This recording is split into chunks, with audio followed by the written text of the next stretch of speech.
HOLLAND SportsZone Saturday starts now. Sioux Falls' magical run at the Little League World Series came to an end. It was a Dakota Bowl for the ages, plus two schools 50 miles apart have come together to play high school football this year. Welcome to SportsZone Saturday. I'm Sean Bauer alongside Tanner Castora.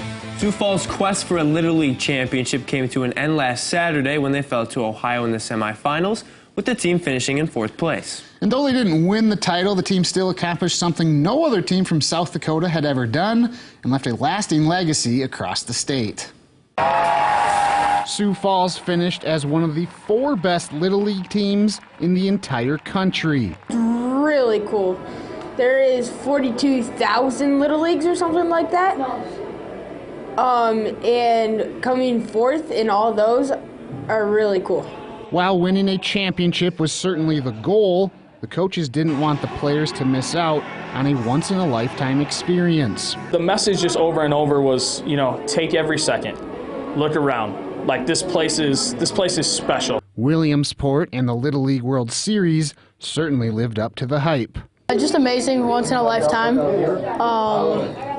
Really, it's like undescribable. Like the atmosphere, the stadium, the players, the coaches, just meeting new teams. It's been amazing. Sioux Falls Little League took the city, the state, and even the world on a magical ride. I spent a couple hours just reading comments on on Facebook and Twitter, and comments from South Dakota people, comments from Texas, New Zealand, people from China reaching out saying just how much they enjoyed following our team. And their World Series run caught the attention of professional teams and athletes. Anyway, I think it's just cool. I mean, even the Minnesota Twins, they're not even from South Dakota, and they're still recognizing our accomplishments and what we've done in the Little League World Series.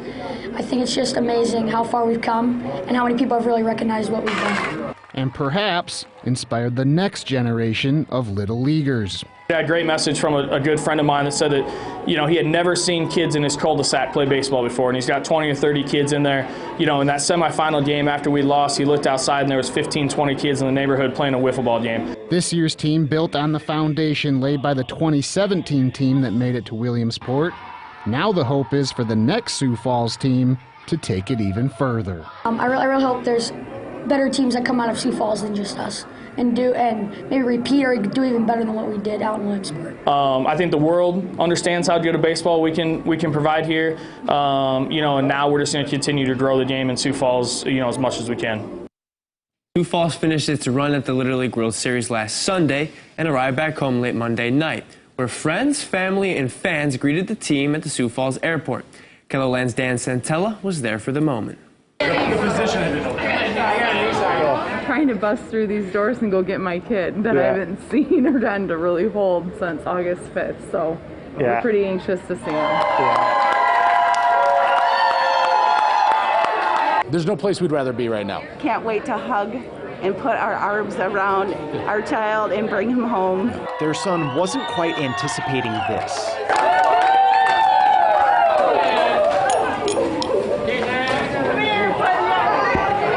Amazing to see all of the families. I wasn't really expecting all of these people. I was kind of just expecting everyone's family, not grandpa's, grandma's friends and family. So it was kind of cool to see everyone. We throw around once in a lifetime quite frequently, but this truly is. I mean, they're aged out. If you come back, it's as a fan. So this was their one opportunity to make it, and they did it, and that's something they should all be proud of. Yeah, very, very proud. At their relatively young ages, this team performed on a stage few athletes ever reach. I'm sure their maturity has gained tenfold, being away from home and doing a lot of things on their own. I can't tell you how proud I am of each and every one of these players on the team and the families that it takes to get out to this point. Speaking of maturity, her son recalls the whole experience with the perspective of someone decades his senior. I couldn't have asked for a better outcome of this experience, just with all my teammates. Couldn't have asked for better people to spend this last 25 days with. The Little League team was honored with both a celebration at the Sanford Pentagon on Wednesday and treated to a Canaries game on Friday, with Gavin Weir throwing out the opening pitch before the game. Just awesome stuff. Well, the 2021 Dakota Bowl was postponed from Saturday, August 28th to Monday the 30th. The first half began on Monday at 4, but the second half didn't finish until 25 hours later at 5 o'clock on Tuesday. KELOLAND's Grant Sweeter has that story. Roosevelt cruised to a 48-0 win over O'Gorman in last year's Dakota Bowl. A year later, the Dakota Bowl was postponed nearly 2 days due to severe weather. Following the first half on Monday, more severe weather came, postponing the second half to Tuesday, where the Knights finally earned the 14-12 win. Obviously, it was the longest game we've ever played, starting Saturday night to here, but you know, it's game one with an inexperienced team, and I think you really saw that. I mean, you saw a lot of mistakes, things that happened, but, you know, we made big plays. Our defense comes up with a stand at the end, and, you know, offensively we did just enough. You know, we obviously weren't happy with ourselves, and penalties really hurt us down the road, but, you know, we did enough to win, and wins are all that count at the end of the season. It took a while to start playing, you know. Something like we weren't expecting that. Nobody could, you know, but we fight through adversity. You know, we played one half on Monday, one half today. You know, it is what it is, but we got the job done. The O'Gorman defense led the way as they forced a fumble, an interception, and came up with a goal line stand on Monday and a two-point conversion stand on Tuesday. Stopping the run, you know, holding them out of touchdowns, you know, first half, the big stand, you know, keeping out of the end zone. Here, the two-point conversion, you know, stopping them there, then coming up with the onside kick. I mean, those are three huge stands that we had that obviously made the difference in the football game. O'Gorman took their largest lead at 14-6 when Bennett Dannenbring connected with Manny Struck on the game's longest play, a 74-yard touchdown. Struck into the clear! 74 yards! We just had the matchup we wanted. We had man-to-man, and, you know, Bennett trusted me to run a post, and, you know, coaches trusted me, and I got him beat and got the job done. He won his man-to-man battle, and, you know, a good throw, good enough throw for him, and you score a touchdown. I mean, it was that simple that he went out and won man-to-man. For the fifth straight season, O'Gorman opened the year with a victory, but now they'll have to prepare for the top team in 11 AAA. We got to go up. I mean, obviously it's great to get the win. The past couple of years, games like this, you know, we were losing these games and trying to build back out of it, so the victory always covers up mistakes pretty fast, but, you know, we got a long ways to go against, you know, arguably the best team in the state next week. We got a big one on Saturday, and this should definitely help our morale and just give us a boost for Saturday. In Sioux Falls, Grant Sweeter, KELOLAND Sports. Now, both O'Gorman and Roosevelt are in action today. The Knights play at number 1 at Harrisburg at 6, while Roosevelt heads west to face Rapid City Stevens. And still ahead, SDSU and USD kicked off their football seasons Friday night. We'll meet the Jacks' new starting quarterback and take a look at the Coyotes' talented receiving corps up next. After Taryn Christian started nearly every game in his 4-year career, SDSU has had a new starting quarterback in every year since, and this year is no exception. While some athletes find their role as they go, others never do. But for Jack's new starting quarterback, Chris Oladokin, he's had a focus that was precise from the start. Some may call it a dream, while others call it a goal. But for Chris Oladokin, playing quarterback was a vision. My dad asked me, like, I always used to watch football growing up, and I finally went to play flag football, and he's like, well, what do you want to play? And I told him quarterback, and he's like, are you sure? And I was like, yes. And he's like, well, why do you want to play? I'm like, the camera's always on them. They always have the ball. Like, that's what I was attracted to. Born and raised in Tampa, Florida, Oladokin would first attend the University of South Florida for 3 seasons. He would then transfer to FCS program Sanford and would account for 29 total touchdowns over 2 years. But by May of 2021, Oladokin was in search of a new start. Transfer recruiting process versus a high school recruiting process. It's a lot more, I'd say, business-like, especially Chris being a very mature kid, going to be a 6th-year senior. You know, he wanted to know a lot more about us as a football program, the culture of the team, if we had his graduate degree, you know, things of that nature. After arriving at SDSU in early June, Oladokin would pay his dues to earn his stripes. In the summer, I think there was a couple guys that would stay late after summer lift, and it was, you know, me, another couple of linemen, Isaiah Davis, and Chris. You know, he earned respect that way, and he works his butt off. and he's an awesome guy, and we all appreciate him as a leader on the team. To be able to lead a team, of 122 guys and the coaches, staff, support staff, and all that, I don't take it lightly, and it's something I've really wanted. That's why I came here. So to get that, it was a great feeling. And if all goes well, and the Jacks do advance to the playoffs for the 10th straight season, with his younger brother Jordan playing cornerback at Samford, if the stars do align, there's a chance the two could play one another. My brother brings it up to me about 10 times a week, so trust me. But I tell him we both got to take care of business during the season. So. Oladokin made his first career start last night for the Jacks, which also happened to be his birthday. Well, USD has had the Missouri Valley's top passing attack in 3 of the last 4 seasons. Carson Camp returns at quarterback, as does an experienced offensive line, laying the foundation for another good passing offense. But it's the Coyotes' pass catchers that may take this air raid attack to another level. USD's receiving core is deep. I really think we've got 8, 9 guys in that position group. It's going to be hard to get all 8 or 9 into the game. Experienced. Not all of our groups are as seasoned. We've got 4 or 5 guys in that position group that have played a lot of football for us. And versatile. We got the Cody Cases, Carter Bells that are going to run by you, and then you got BG that's going to go up over top somebody and take it from them. So the group is led by all-conference receiver and team captain Caleb Vander Esch. He's always helping the young guys with whatever they need help with, just doing extra stuff outside of the practice field, just catching extra balls all the time. So he's definitely someone I look up to, and everybody else does too. Vander Esch, Wesley Elidor, Javon McQuitty, and Carter Kuchel provide USD with size, while Cody Case and Carter Bell complement that with speed. It always helps when the coverage is a little spread out. They can't focus on one guy, so having a bunch of guys out there that can go make plays and, like you said, take the top off of defense is huge for everyone else. Add in tight end Brett Sampson, and it's another pass-catching weapon for the Yotes. It's the biggest mismatch. I mean, Brett can do it all. He's a great blocker, probably one of the best blockers on the team, and he can go make plays in the passing game. I mean, you look at every other tight end, they're going to be 3 inches taller than me. It's just a different matchup against some of these linebackers that you're going to find. With Carson Camp entering year 2 at quarterback and starting experience across the offensive line, the sky is the limit for the Coyotes' passing attack. We think we can go break some records this year. I mean, we got a great group that can all make plays, and I think that's the expectation, is just go out there and dominate. Now, USD opened its season last night at Kansas, while SDSU played at Colorado State. We'll have more on both matchups coming up tonight on KELOLAND News at 6. Well, former rivals Harding County and Bison have come together as one for the high school football season. We'll show you how after the break. 2 high school rivals in northwest South Dakota have come together to create a brand new football team. However, these 2 schools are over 50 miles apart. KELOLAND's Sydney Thorson talks with coaches and players about how this big commitment is helping both teams play a sport they love. After realizing 8 players would not be enough for a team this year, Bison High School made the decision to reach out to Harding County schools. I kind of wish we'd have done it a couple of years ago. When you have a lack of student athletes on the field, it's hard on them when you have no bench to bring people in, to give people breaks.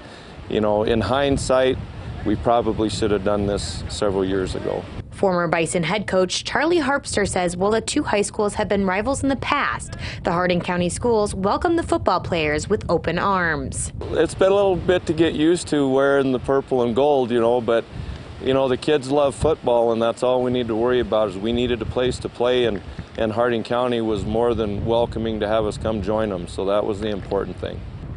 After co-oping with the Harding County High School football team, Bison High School went from a team of 8 players to now 31. It shows our freshmen what we need to be in the next couple years, and that we have competition to actually play.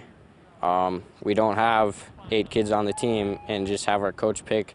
We have to participate and put in the work to be able to play. The Bison players will practice at home Monday, then travel to Buffalo every other day of the week. The trip takes them about an hour, sometimes longer. It definitely pushes us harder in school with homework-wise, because we don't have a last period. We only got like 15, 20 minutes in our last period, so definitely need to stay on top of our stuff in school. They have to be real conscious of the fact that they are missing a little bit of school time, and they need to make sure that their school comes first and they keep their grades up. These 8 freshmen from Bison aren't the only ones benefiting from this new team. Having the extra numbers, it's allowed us to play 2 or 3 more JV games this year, so it's going to help our freshman kids out, their freshman kids, and there's two or three kids of theirs that are, as freshmen, getting time on varsity and helping us out on special teams and offensively and defensively. With more players, both teams are able to do more drills involving contact in practice. If anyone is hurt or worn out, more players will have an opportunity to jump in. I think it's going to make us more of a threat, more numbers, more kids is always a good thing, more practice. It's just going to bring everything together. Senior Cade Martin from Hardin County High School says these new players are bringing more than just numbers. Then you get to have friends from different towns and everything, and brings 2 communities together. With the old rivalry aside, both schools have high hopes for the new team's future. I think they're all excited to be able to be playing and joining our tradition and our team, and we're all coming together and making one heck of a football team hopefully down the road. They're already looking into the future at what we could be doing, you know, not only this year but in the years to come. Hardin County Bison had a bye week this week. They returned to action on Thursday as they host New Underwood. August was a busy month with high school football kicking off and featured several highlight reel plays. But which one would take home the top spot? Find out coming up next.